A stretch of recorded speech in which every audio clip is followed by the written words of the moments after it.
You will love his wit and smile when he shares his charm with you. He's got a star that can't be denied on Pitts Live. Come on and listen. You will enjoy and learn if you're wise. There's talking and singing. Everything is there to keep you swinging. We're glad you turned in to Pitts Live. Without further ado, ladies and gentlemen, we're delighted to welcome here to Pitts Live, first time on the show, and certainly won't be his last time, we hope. He has a very busy schedule, so we're delighted to have this exclusive interview with the President of the United States. Mr. President, welcome to the show. It's a pleasure to be with you, Lee, and I would just like to commend you on the job. You are doing the Southwest Florida. Me and Michelle, Malia, and Sasha, we watch you every day. Pitts Live. I had to go see my brother, Fort Myers. Yes, we can. Well, Mr. President, I noticed that you seem to be dressed sort of relaxed today. Are you feeling pretty relaxed? It's just like the beer summit? See, when I speak to Chris Matthews, I'm not relaxed. When I speak to Bill O'Reilly, I'm not relaxed. Even when I go on Jay Leno or Conan, I'm not relaxed. But when I am with Lee Pitts, I feel like I'm with my brother. Yes, we can. And Mr. President, I feel like you are my brother too, and I'm glad that you can feel relaxed in this environment. You're always welcome on Pitts Live. I want you and the family to understand that we here at Pitts Live are in your corner. Most of that. Yes, we can. Mr. President, I know your traveling schedule has been very extensive. How has that been on the family? It's been pretty hard, Lee. The fact is that I have nowhere to go. Everywhere I go and everywhere I travel, Michelle is on my back, especially when I come down here to visit you, because she knows that 2 hours down the road, Alligator Alley is Miami, and she doesn't want me down there doing anything that I will regret. So what I do is I come down here, I chill with you, and my favorite place, Fort Myers, Florida. Yes, we can. Now, Mr. President, the last time that you were down here and you and I got a chance to go over to South Beach, and we were moving along on Ocean Drive, it seems that we couldn't even walk like 5 steps without a crowd of people mobbing you. How has that been for you to not be able to go anywhere without getting mobbed? The thing what you have to remember is I grew up in Indonesia, a black boy with nappy hair and big ears. Nobody wanted to be with me, so I just look at this as payback. So when people always want to come talk to me, all I do is shake their hand, say, yes, we can. Yes, and we can. I remember everybody that bullied me in high school. And I just know that I got the last laugh.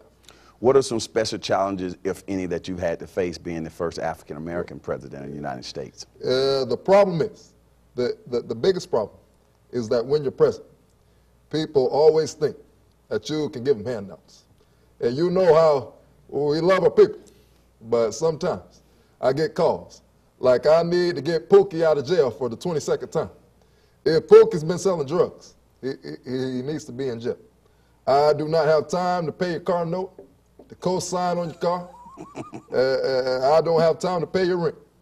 You need to do that on your own. I got enough problems for my own. Yes, we can. Now that you completed your first year as president of the United States, what are 2 things that you really consider your standout accomplishments? The biggest accomplishments I've had can be summed up in 3 words: not getting shot. Yes, we can. Not getting shot. So security is still a major issue in terms of your matriculation at the White House? I have to make sure everywhere I go to watch my back.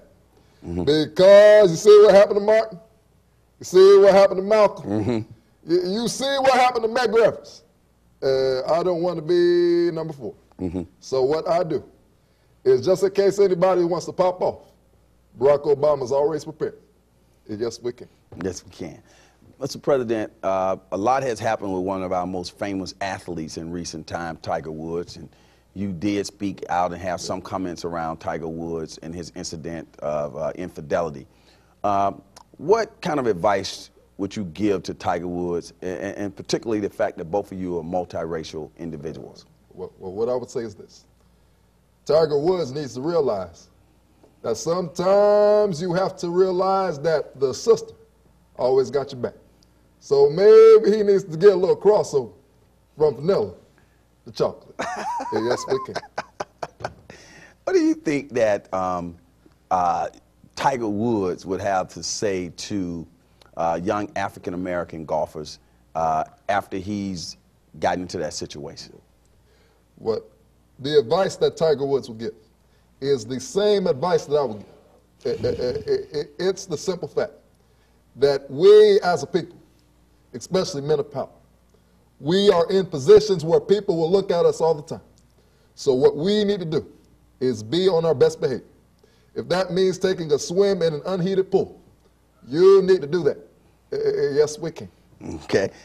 Jeremiah Wright seemed to be a stumbling block during the general election, primary election, mainly with you and Hillary Clinton as your bid for the nomination for President of the United States for the Democratic Party. Jeremiah Wright, do you still have a relationship with him now? I know you stepped away from having association with him. Jeremiah who? I don't know who Jeremiah Wright is. I read the book of Jeremiah, but I have no idea who you're talking about. Next question. Mr. President, the Olympic Games have just completed. We didn't physically see you at the Olympic Games. I'm sure you watched them from afar. What stood out most to you at the Olympic Games? Well, Lee, I'll be honest with you. I really had no intentions of watching the Winter Olympics. When do you see a brother? Come on, Lee, be serious. When do you see a brother skating on ice? I have no intentions of being in the cold. I just did my Senate bid in Chicago. Now I'm in a warmer climate. When 2012 rolls around, then you'll see Barack Obama. Yes, we can. Speaking of the White House, how accustomed have you gotten in the White House, you and your family, since moving in there? Sometimes it can be pretty hectic. But what I have to realize is that I have a job to do.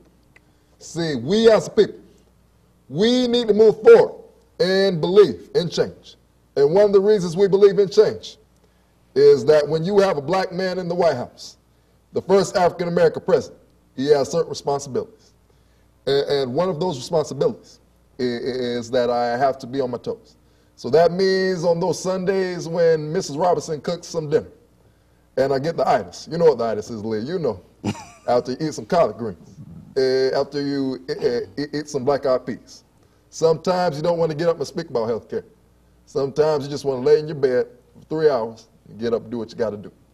But I have to remember that I have a job. And in this job, there are responsibilities that I must undertake. Yes, we can. Do you think that racism, now that we have an African-American president, do you think that racism in America now has become a thing of the past? Well, I can tell you this, that we as black people, I have to repeat this because it's the truth, we need to come to realization that racism will never be dead. But we have been making progressing steps further with the election of the first black president. Now, I'm not exactly Wesley Snipes or Bernie Mac, but we are getting there. So hopefully, by 2032, you will see a man of the complexion of maybe, let me think, Gucci Mane being president of the United States. Yes, we can.